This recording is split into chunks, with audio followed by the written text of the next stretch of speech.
So conscious capitalism has 4 principles. It's conscious culture, conscious leadership, stakeholder orientation, and higher purpose beyond making profit.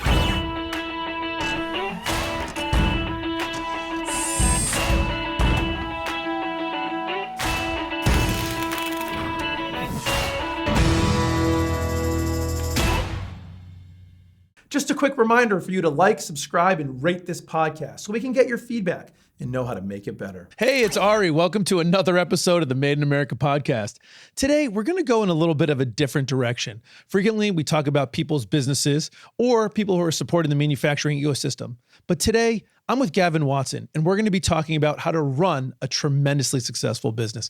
Gavin, thanks so much for coming on today. Oh, you're welcome. Thank you for inviting me. It's awesome. Listen, it's absolutely my pleasure, and I'm really excited to have our conversation today. I think we spend, as I mentioned before, so much time talking about people's specific businesses, but today I think we're going to take it to another level, which is sort of the concept around how to run a successful business, how you applied this in your own life in manufacturing, how other people can learn from it, and really, I think, enjoy their workday better, get great business results, and feel good about what they're doing all at the same time. Yes, exactly. All of that. All right. Well, we just set the bar very high for today, Gavin. So we're going to have to deliver. That's where we're going. Yeah. So listen, it is the Made in America podcast. So we are going to start off with the same 2 questions, Gavin. What do you make and why do you make it? Yeah. So what I do is I promote conscious capitalism. So what conscious capitalism does, or implementing conscious capitalism does, is it gives people much more fulfillment at work, and people are going to be working maybe 90,000 hours in some job. So that's really important, and it also helps the businesses to perform really, really well. Well, there you go. So those are the great outcomes I think that we're looking for. So I do want to talk about conscious capitalism. Sure. Obviously, that's where we're going to get to. But I think it's important that we sort of start with your background. You're not coming at this from an ivory tower, from some concept that's sort of foreign to you, coming in saying, let me tell you how to run a business better. You came to this through your own experience in business and in specific in manufacturing. So help the audience kind of understand your journey, both how you got into manufacturing, what the business was, and kind of where that is today. Yeah. So out of college, I started my own business. I had a boat repair business. And it was February, and my father got in touch with me and said, look, we're moving the business from Woodside, Queens up to West Haven, Connecticut, and we've got all this equipment we need to move, and wouldn't it be, it'd be great to have you help do that. And you really don't want to be in a boatyard in February anyway, working on boats. And I was like, yeah, that sounds like a pretty good idea. So I came really just to do a few months worth of work, ended up having a really good time, loved what I was doing, loved the other guys in a maintenance department, had fabulous time doing that. And so ended up getting sort of sucked into the vortex of the business that way.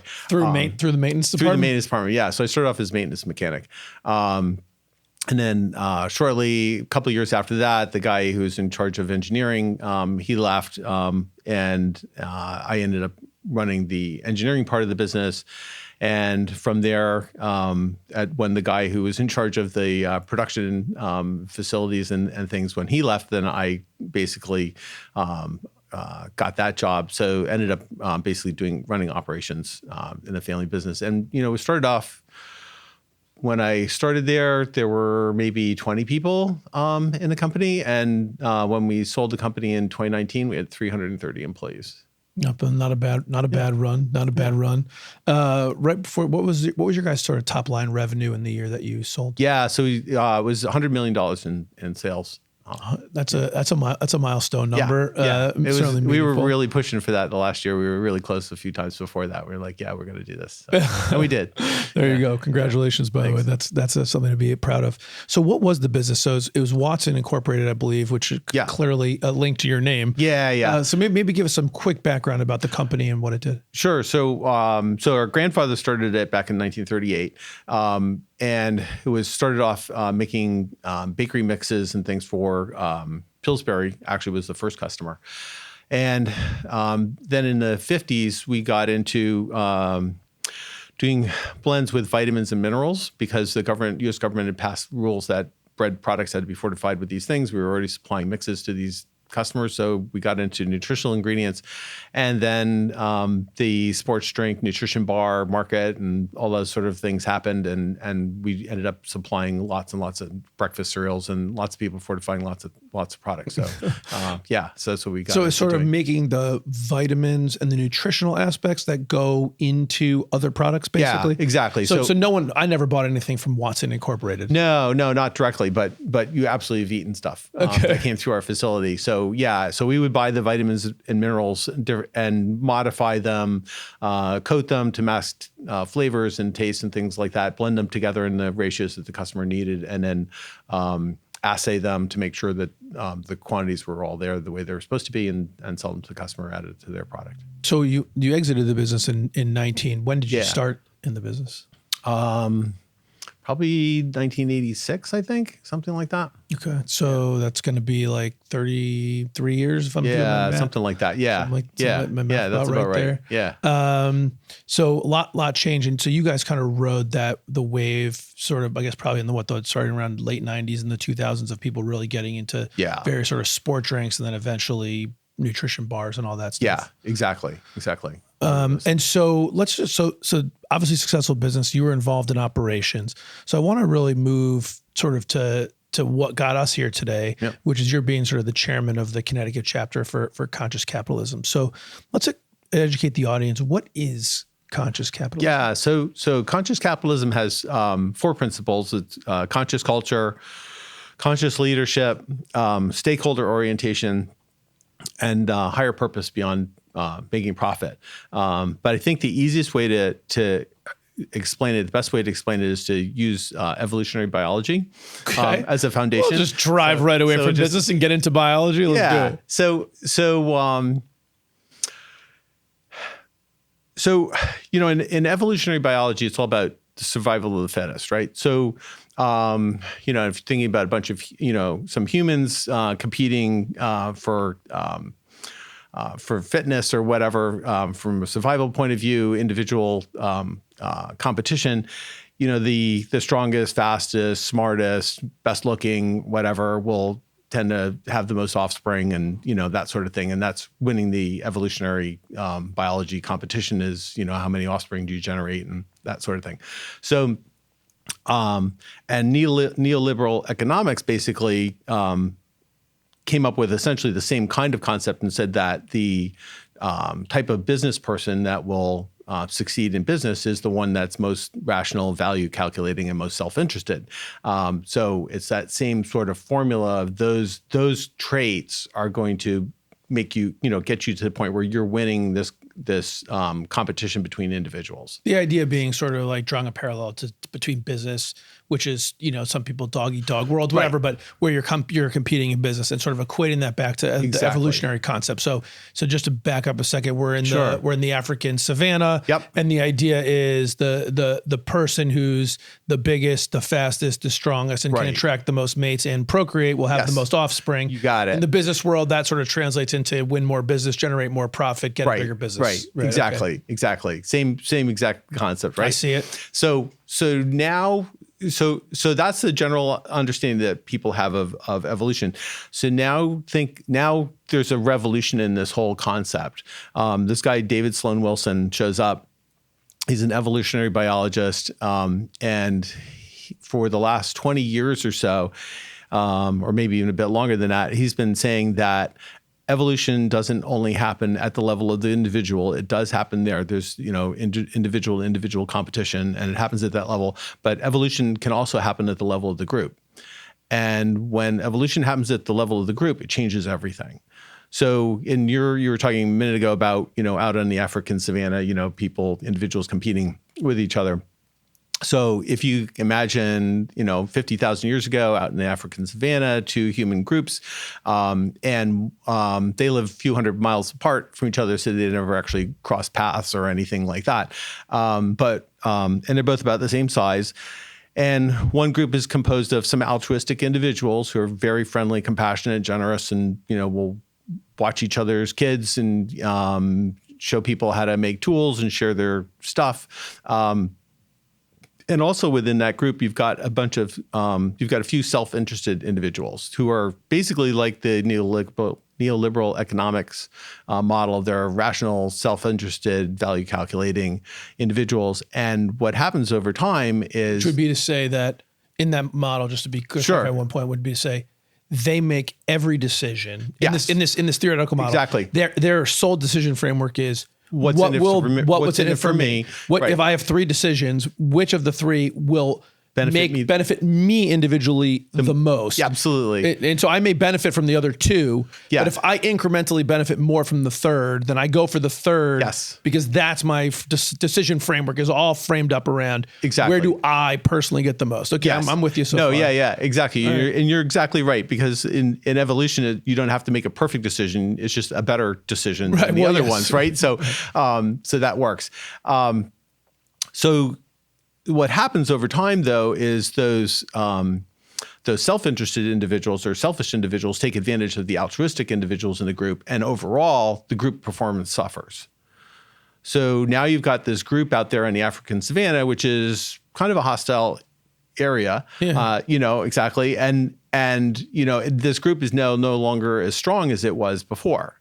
Because it's got these self-interested actors within the group that are taking advantage of the altruistic group. And now the altruistic people are having to behave more selfishly or self-interestedly and not share as much as their stuff because they're being forced to behave that way because of the selfish individuals in the group.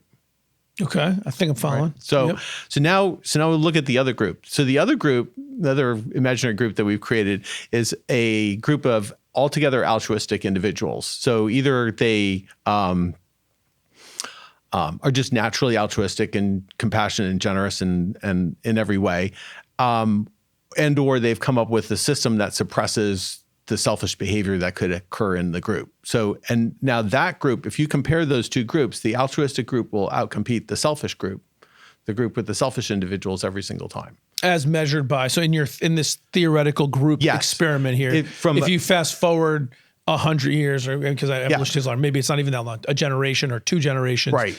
The group that was purely altruistic will have succeeded more, i.e. their group will be bigger, ostensibly healthier, whatever, versus the other group. That's the theory upon which we're working based on this David Sloan Wilson. Right, concept. Exactly. Okay. Right on it. All right. So, and then David Sloan Wilson essentially sums it up in two sentences. He says, selfishness beats altruism within groups, but altruistic groups beat selfish groups. Well, that's a very easy way to explain it. Very nice, simple. Yeah, very simple. And if I just said that straight out, it'd be hard to follow. But now that you've got the background, it makes sense. So, and the same thing happens, within our bodies. Our bodies are multicellular organisms. All of those different cells are working together. When they're all working together altruistically, then everything runs smoothly. But if there are a certain set of cells that is acting selfishly, we call that cancer, right? So it's that same kind of concept. So we could talk about, if you want, we could talk about conscious capitalism and how conscious capitalism embodies that. Or the other thing, if you want to talk about an evolutionary biology example or biological example, we could talk about super chickens if you want to talk about super chickens. I think I'd be interested in the super chickens. We can get to business, but let's go deep on the biology. I don't even know what a super chicken is. Okay. And you've got me interested. So Gavin, let's go super chicken it up. All right. So, so if anybody's listening to this wants to dig into it further, there's you can look on YouTube, look for a TED Talk just put in TED Talk Super Chickens, you'll find it. This woman, Margaret Heffernan, does a good job explaining it. But essentially what it boils down to is this: if you have, say you're a farmer and you're raising chickens, or you got chickens to produce eggs and you want more eggs, right? So what you do is you look around in your flock, you find the chickens that are producing the most eggs, you breed those chickens and you keep going and you end up with, chickens that will produce a lot of eggs, right? That's the logical thing, right? So, but what ends up happening when you run that experiment is you end up with super chickens. And what the super chickens are is, because if the only thing you're selecting for is how many eggs that chicken is laying, and chickens live in flocks, then the reason why it turns out why those chickens are laying so many eggs compared to the other chickens is because they're pecking all the other chickens. They're what? They're pecking all the other chickens. It's a pecking order thing. Okay. So they're basically beating up all the other chickens and pulling their feathers out and Get outta here. literally killing their competition. And that's why they are producing more eggs than any of the other chickens. That's what actually happens when you run this experiment. So now if you take so then you run the experiment differently. And now you do it selection. So in the super chicken example, what we just did was we just applied evolutionary selection pressure at the level of the individual. So we selected for the individual hold on, you chicken. didn't finish the story though. So when Right. I select for all these chickens, what happens? Do I end up with more eggs? So you don't end up with more eggs because overall the flock is hardly laying any eggs at all. There's a few chickens that are laying like a lot of eggs, but overall your egg production is not good. So now we run a similar experiment, but now what we do is we select for the group of chickens that's laying the most eggs.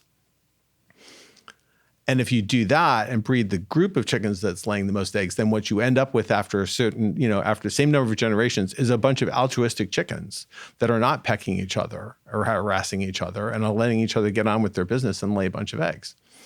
So in this super chicken example, Yeah. if we group select, in the end, we're going to end up with more eggs than Yes. if we individually select. Right. And so the philosophy or the theory is that applies in business. Yes. Yeah, exactly. So now let's talk about conscious capitalism, what it is. So in conscious capitalism, there are 4 principles that I mentioned before. So we'll start with conscious culture. So a conscious culture is basically what you're doing is you're creating an altruistic ecosystem within your business. So you're making it safe for people to come in, be their whole selves, contribute what they do best every day to the group. And that group will outperform any other group in any other company that's, in a similar business that's got self-interested individuals in it that are taking advantage of those other people in the company. Or slacking off or whatever. So you've got a altruistic group within the company, and you also want to maximize autonomy and minimize hierarchy so that people can do the things that they're really good at within your company. So that's what a conscious culture is. The other thing you want to do is you want to apply this same principle to the economic ecosystem in which your company resides. Say that again? So you want to apply the same altruistic ecosystem concept to the economic ecosystem in which your company resides. So your company has suppliers, it's got investors, it's got customers, there's a community in which it resides. And if you can create an altruistic environment that your company, altruistic economic ecosystem that your company functions in, your company and that entire ecosystem will outperform a similar ecosystem that your competition is in that's got selfish interests going on. So for example, if you've got a customer that's beating you up all day about price and doesn't really care about you, or if you've got suppliers that are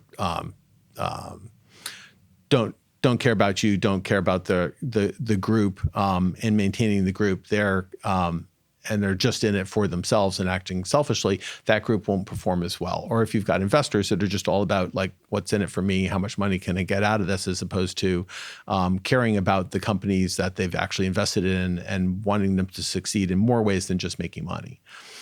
So one of the ways of thinking about the making money thing is just, you and I we're breathing. It's essential that we be breathing, otherwise we cease to exist, right? And for companies, making money is exactly the same thing. It's essential that companies make money or they go out of business, but it's not why they exist. Just like it's not why you don't exist to breathe, I don't exist to breathe, and companies don't exist to make money. It's a crazy concept to think that that's what companies are for.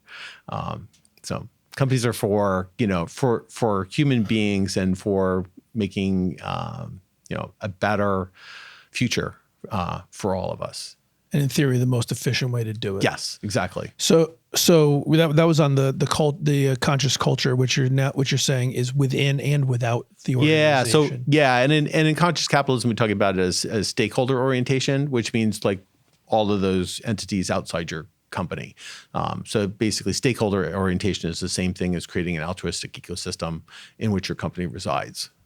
So I got questions, but Sure. before I do that, let's go through the other three because we had culture, leadership, stakeholder, and higher purpose. So, Yes. So we just talked about culture within and without. So basically Yes. going back to sort of getting to our evolutionary biology, Yeah. we've got to build a consistent group that cares more about the success of the group than the success of the individual. And that could be the individual the individual within your company or the individual companies within your ecosystem. So I mean, in the context of the super chickens and so forth, I get that, but I got a few questions. But before I hammer that, let's go to leadership so I understand. Sure, yeah. So leadership's job in this system is basically to create the environment for it to be safe, to be altruistic within your system, within your company system, to minimize hierarchy and maximize autonomy within that system. And that's so that people can be intrinsically rewarded by doing the things that they're good at doing every day. You want sharing lots of information with everybody within the company. The leader's job is also to make sure that company's that the economic ecosystem that the company resides in is also going well. So selecting their customers, selecting their suppliers well. If they've got somebody who's, a customer supplier that's just not getting it, not behaving appropriately, for this kind of a system, then you sit down and have a talk with them and try to explain how this works. And that, this thing will work better if everybody's trying to help everybody else out. And the whole entire group will succeed. Exactly what you will get out of it, I can't possibly, you can't predict or whatever. But once that group starts acting, collaboratively and cooperatively, together in this way, that group will outperform. It'll do far better than it was doing before. Okay, leadership, got it. So the last piece we haven't talked about is higher purpose. Okay. So did we cover stakeholder? Yeah. So stakeholder orientation is, and I should have been more clear about that before, but stakeholder orientation is what I was talking about when I was saying a conscious culture outside the business. Is a stakeholder orientation is really the same thing as an altruistic ecosystem that the company is in. Oh, I got you. So that's sort we of the would culture talk about without type of thing. Yeah, exactly. So conscious capitalism would talk about paying attention to all your stakeholders, your customers, your suppliers, your community, your investors, all of that, and essentially what that really boils down to in a evolutionary biology model is an altruistic ecosystem that you've created with your company and all those other pieces. All right, let's hit higher purpose. Yeah. So almost everybody, I'd say everybody, feels like they exist for some reason. They've got some sort of higher purpose, some sort of reason for being. And it's usually something to do with things that they do really well, things that they love doing, and things that they see that the world needs. Mm-hmm. So it's that sort of nexus of those things. And when you have a company, it's essentially it's a fractal concept. So when you have a company, you've got a group of people.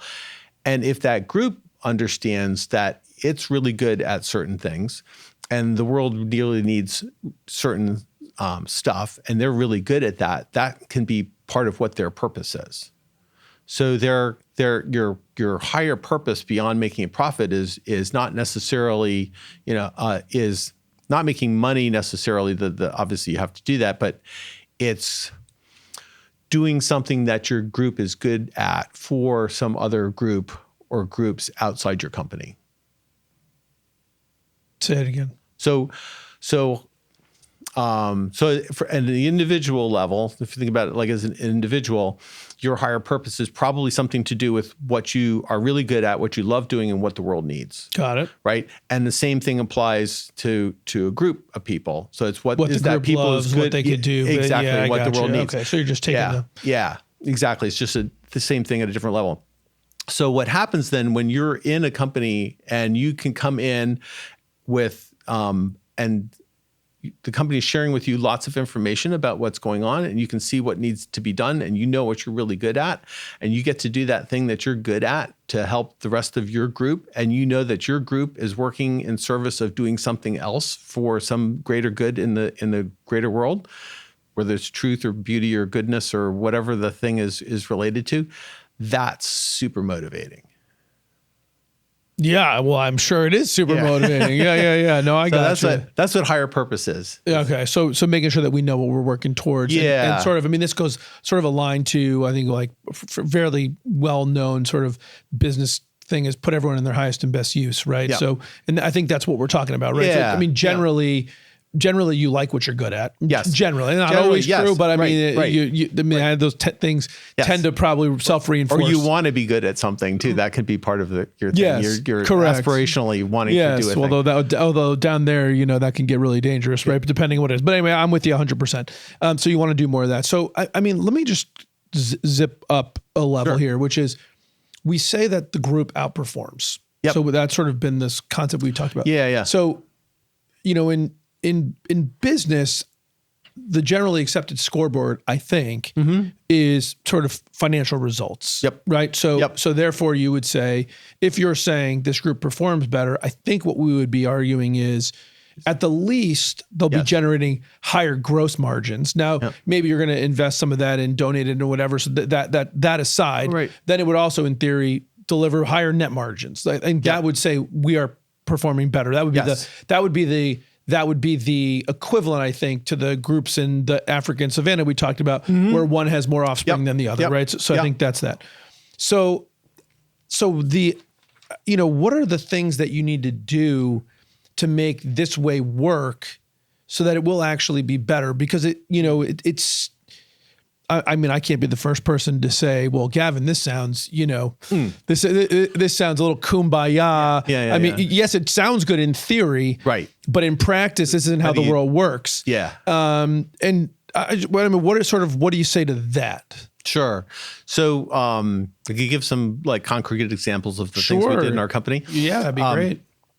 So we're making vitamin mineral mixes and doing other things with food products. And as the operators were, doing those things, one of the things we set up was a way so that they could actually see how their performance was as they were doing it. So if you made a batch of something and you then would go to the computer, put in, I made this product, and the computer system would know what raw materials you used and how much product you generated, how much time it took, and what it cost to run that machine for that period of time. It would tell you right then and there how much profit you made. So we were basically telling the operators right then and there how they were doing in real time. So as they finished each batch. So the really cool thing about that is that you're trusting people. You're sharing a lot of information with a lot of companies would be like freaking out that you're doing that. But what that surfaced was a lot of really interesting information because you might be scheduled to make 36 batches of a product, or we may be making 36 batches of a product in a row. And the very first batch, you put all the data in and we lose $200. It's like, wow. So you put up your hand, catch your supervisor, go like, hey, I just did this. I don't know what's going on, but we just, I don't want to make 36 more of these and lose $200 in every single one. This is craziness, right? So like you get some attention right then and you try to figure it out, see what's going on. Some of the time the operators are doing absolutely everything perfectly, but somebody, when they priced the product, didn't do a proper job of it. And we never would have known had we not implemented a system like this. So, and then the other things that could happen is you would have products that you were surprised how incredibly profitable they were that you didn't know were profitable. It just because you're actually measuring what's actually happening as opposed to what somebody thought was going to happen when they priced the thing out and figured out how long it should take and all of that sort of thing. So then what we rolled into process improvement meetings. So we had all this data then from all these different products that we ran. And what we would do is we'd look at the ones that we made the most of. And we'd just call a meeting, say, look, on Thursday morning, we're going to meet. We're going to talk about XYZ product. And anybody who wants to talk about that, come on in and show up. So operators would show up, supervisors, maintenance mechanic might show up who works in that kind of machinery, a salesperson who sells that stuff, the person who does the pricing, the purchasing person. You could have a whole variety, R&D, a bunch of people might show up for the discussion. And we would talk about the ones where we were, losing money or not making as much as we thought, we were making. And we would work on those. And you might, what we would find very often is that a product where we were making $200 a batch, if we worked really, really, really hard on it, we might get it to $300.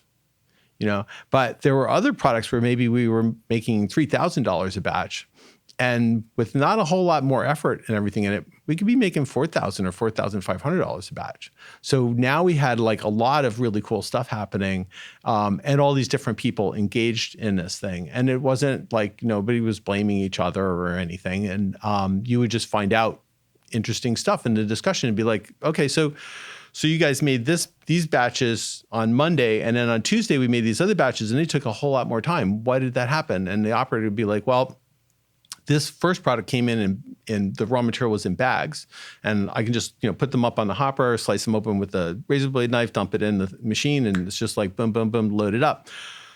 Then the raw material came in and it was in these drums. And the drums have little lead seals on them to keep them, secure. And QA, rightly, because it's a food company, doesn't want the lead seals anywhere near the loading area. So we have to take all the drums off the pallet, cut all the little lead seals off, and then put the things up. And then we got to open up the drums, open up the bags inside the drums, dump it in the thing. So it takes twice as long. Well, the product in the drums was cheaper. So the purchasing person was buying that, most of the time. And the other supplier was their backup supplier. It turned out that the backup supplier was a lot more effective. Way better, right? So, but it's by having those meetings and getting together and figuring that stuff out that we surface, that sort of stuff. So connect that back to the whole sort of overall concept, right? Because those all make a ton of sense, right? Give people information. And you said something earlier, right? Maximize autonomy, minimize hierarchy. So that sounds like totally in alignment to some degree with that, right? It's Right. We're all meeting together. It's a very unhierarchical system where just people with all different levels in the company are just chatting and trying to figure this thing out. Which in fairness, right? That doesn't just happen by sort of like, people say osmosis, technically that's water. So but that doesn't sort of happen by happenstance, right? There's some level of of leadership, let's call it. That's creating the environment and that's sort of modeling the behavior and bringing it together. So I'm holding the space for that to happen is how might say. And I think you said something before the show, which I'm going to bring up now because I think it's really help me, which is if you take maximum hierarchy. You think about like maybe the Soviet Union, right? Any type of centrally planned economy, which as for people who know history, the Soviet Union initially looked like, well, but maybe that was the winning model, but it just doesn't scale and it doesn't sustain. The innovation isn't there, and over time it just falls apart. So that said, maximum hierarchy, we've seen numerous times doesn't work. But I think we've also seen the opposite. I don't know, is it minimal hierarchy or maybe none, maybe no hierarchy, full laissez-faire, total laissez-faire. Everybody's just doing whatever the hell they want. There's no rules. There's no anything. It's all hedonistic, whatever. And that doesn't work. So now we know that the two bookends don't work. And now it's just finding the balance in the middle, I think is where we are. So I get the concept, but I guess I'm not sure how is it that conscious capitalism is the key to supporting that execution? So what conscious capitalism does is it gives you a framework, and there's lots of circumstantial evidence that those companies do really, really well. And it also gives people, so I think what a lot of business leaders need is they hear something like that, they think this sounds interesting, and maybe they're persuaded by my argument on, based on evolutionary biology and that the altruistic group will beat the selfish group. But it's really nice to have a group of people that you're hanging out with that also get this and are trying to do it. Because otherwise you're feeling like you're really bucking this, the overwhelming worldview that business doesn't work that way. That business is all about, creating value for for your shareholders and that kind of thing. But to the point that you said before, if you've got people in the group that are selfish, Yes. that's going to eat away at the group. It forces everyone to sort of be selfish. So I guess maybe 2 points on that. One is, it sounds like you need, I don't know if ruthless is the right word, but you need some type of leadership that's going to jealously guard against those rotten apples or whatever you want to call it, getting in the bunch. Right. Which, by the way, feels like the opposite of the peace, love, and hope. That you know what I mean, right? So it takes a lot of that. It takes strong leadership to actually create the system and hold it, to keep the bad actors or the bad behavior out. So there's it's actually a framework for this, which is not specifically in conscious capitalism. The conscious capitalism is very well aligned with this, but there's a woman named Elinor Ostrom, and she won the Nobel Prize for Economics in like 2009. And she also got together with David Sloan Wilson after that, and they collaborated together and they put together what's called the pro-social core design principles. Pro-social core design principles, right. So there's 8 of them. But the first one is that the group knows that it's a group and it knows what its purpose is. I should back up and just say, so what Elinor Ostrom did was she studied common pool resources. So if the listeners are familiar with the idea of the tragedy of the commons. So there's a common field or whatever, and a bunch of farmers, they're raising sheep and their own fields, but they can also graze a certain number of sheep on the common fields, and maybe the common fields can handle 5 sheep from each farmer. But if farmers put more than that on there, then basically you ruin the field for everybody, right? So it's a common pool resource. Everybody else take care of it. And it could be a water resource. It could be fisheries. It could be all kinds of different things.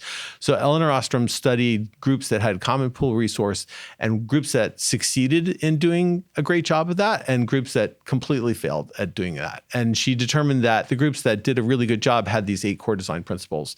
So I'm just going to skip because your question is really about CDP number 4, core design principle number 4, and that's really about following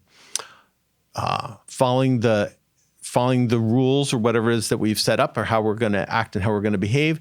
And CDP 5, which is graduated sanctions. So if somebody's put a toe out of line, you have a nice gentle talk with them, because sometimes people don't realize that they put a toe out of line. You say, hey, by the way, remember when we do this, we're supposed to, oh yeah, sorry, but if they repeatedly do that, or if they do something much more egregious, then the group and or the leadership needs to say, look, this is what we agreed to. This is how we, how we're doing things.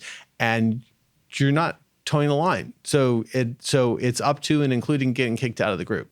So that's really how it boils down. So we need while it sounds at the outset, yes, peace, love, and kumbaya, what you need to sort of maintain success is a firm hand on what the agreed upon rules of the road are. Yes. Exactly. So, this is in some ways kind of goes back to the mission, vision, core values. Yep. And if you have real core values, you got to hire and fire against them. And it's really about absolutely. So this is, so in some ways, this is aligned with sort of what has become to some extent business orthodoxy. Yep. Yeah, exactly. There is, it's not completely against everything, obviously, that, everybody does in business. Businesses are human systems that, we've come up with that work. This is just a system that is more aligned with the way people actually work and what how human beings actually function, and what makes us happy and engaged and gets our best efforts out of us. It's really. And so, at the end of the day, what I hear you saying is conscious capitalism is a theory of how to run business that's aligned with how we think evolutionary biology, group biology really, really works. Right, exactly. Well, shit, that just sounds pretty obvious when you get it down to you get it down to that. So, you've been doing it. You were doing it at Watson, and since you've retired, sure. I guess is that kind of your main gig? Tell us about your journey into supporting it and what you hear from other business leaders that you talk to as you try and support it? Yeah. So there are very frequently when people find conscious capitalism, they are like, wow, this is my tribe. This is the people, the group I've been looking for. So some people it resonates with really, really well. And that's the group that we tend to focus on from the conscious capitalism group, because, it's much easier just to go with people who are all excited about it. But frequently those business leaders have other people that they need to explain this to. So that's what, that's in a large part what we're also trying to help people with is how do you explain it to the other leaders of the other companies that you're business interfaces with? How do you explain it to your investors? How do you explain it to your employees so that they get the idea of what it is that you're trying to create within your group? And we actually have a conscious leadership network program that we do, and it's starting this year on January 10th. So probably won't be in time for anybody's listening to this to join it this year, but you can check it out. For next year, we're basically doing annually. And it's about getting people together who are interested in these principles and talking about that. And the people in the group really egg each other on. They look at they get great ideas from each other and try things out and come back to the group and explain how it went and almost share like more a peer ideas. group setting to help sort of support this. Yeah, growth of this exactly. area. Yeah, it's a bit like a Vistage thing, but with an actual focus on a certain way of running business. So it sounds like the goal of what you're trying to do and what this conscious capitalism group is trying to do is find people that already sort of believe in this, and then help them execute both within their orgs and without. Right, exactly. And what will tend to happen, of course, is those groups will tend to outperform the other groups, and so we should see more and more of this over time.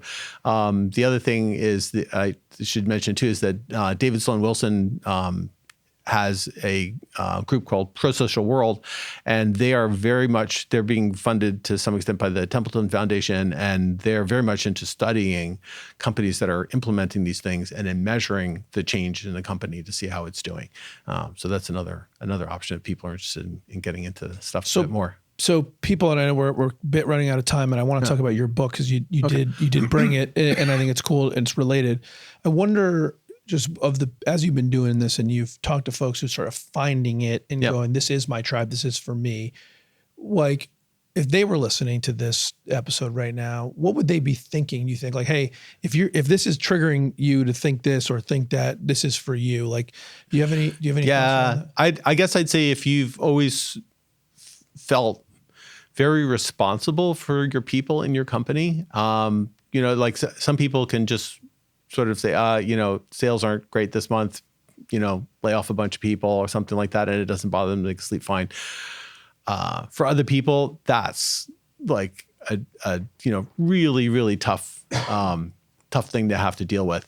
So if you're in that camp where you really care about your employees, you really care about your people, you want your business to do super well, and you want to make a positive impact for not only the people in your company, but I think also for future generations. Because if we change the business paradigm, if we can get enough businesses to do this, that we hit some tipping point, that then billions and billions of people in future generations can have much more fulfilling jobs and be much more engaged and having greater time, and the planet will be much better off too with all these companies performing much better. So more fun, more money, more healthy planet. Yep. I'm buying what you're selling, Gavin. Okay. I'm buying what you're selling. It certainly, having been through some of this journey myself, it is not as easy to do as you'd think. So it's good to have the supports. Let's kind of pivot to your book before we wrap up.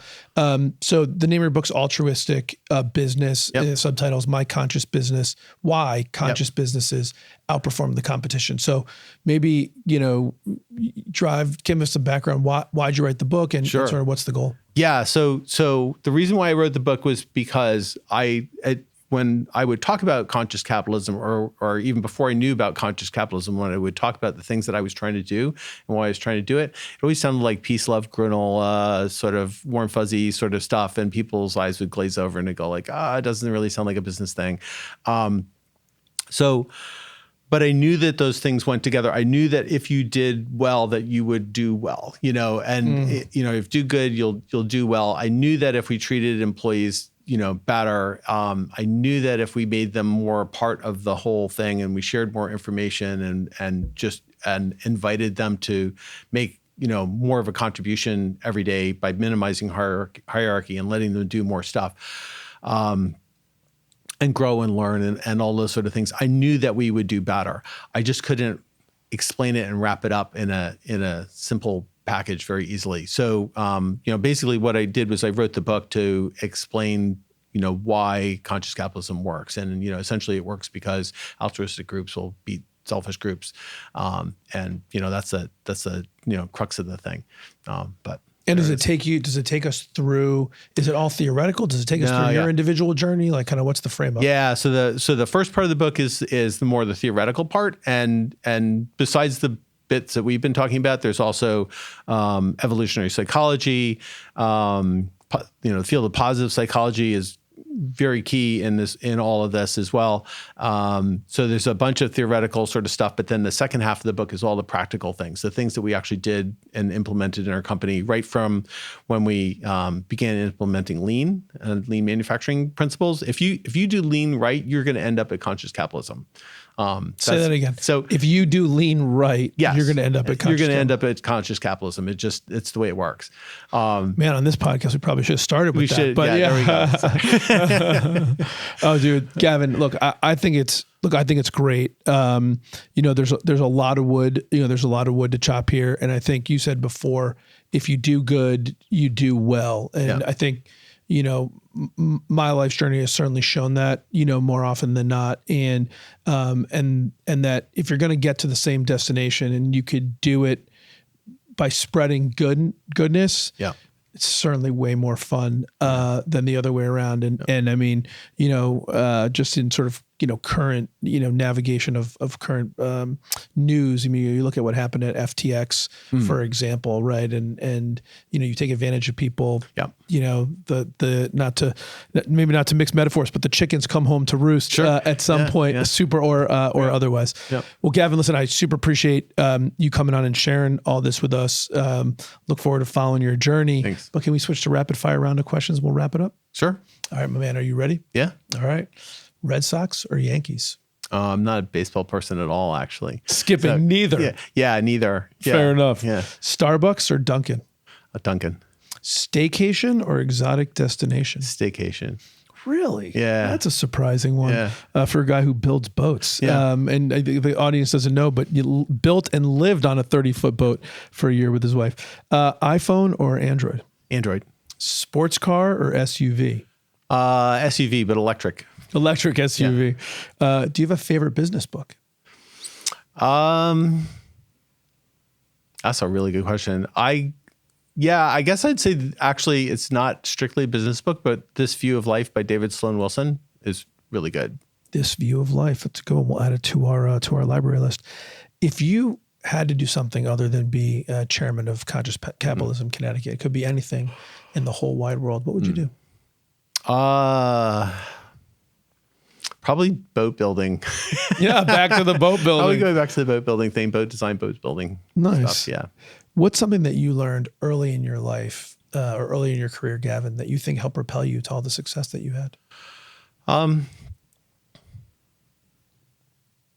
think in some ways sticking to my guns, because I got a lot of pressure from people early on saying, the things that I was doing, that I was being too lenient, too friendly with people, helping people out too much, employees and that sort of thing. And it took me back a little bit. And then I thought, no, that's not right. That's not what I'm going to do. So, that helped.